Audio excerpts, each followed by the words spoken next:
Paano maging mabuting ina? Ano yung sekreto? Ang sikreto dyan, pag kayo mag-asawa, huwag kayong nag-uusap ng may problema. Alam ba, nag-chat, nag-away.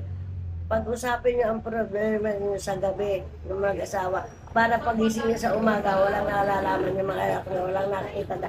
Paglaki nila, gagayahin nila yan. Oh. Mama ko rin, tsaka papa ko, nung ano kami, away ng awayan, nakakaasar eh. O, di paglaki nila, gagayahin nila yung kung anong ginagawa ng magulang. Hindi nang gagawin ng mga anak. O, intindihan mo na. So, para maging mabuting magulang, Para magpunta, kung may problema kayo mag-asawa, sa gabi nyo pag-usapan. Yung walang nakakarinig ng mga anak o kahit kapitbahay, o ano.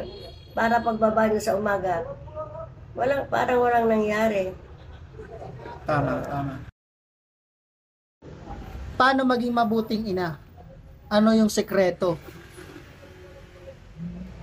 Ang sikreto dyan, pag kayo mag-asawa, huwag kayong nag-uusap ng may problema. Alam ba, nag-chat, nag-away. Pag-usapin niyo ang problema niyo sa gabi ng mag-asawa para pagising niyo sa umaga, walang nalalaman yung mga anak niyo, walang nakikita na. Paglaki nila, gagayahin nila yan. Oh.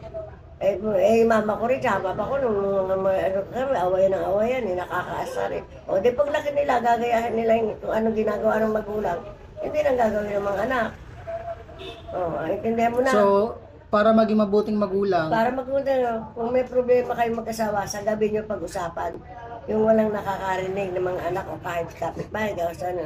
Para pagbaba nyo sa umaga, parang walang nangyari. tama.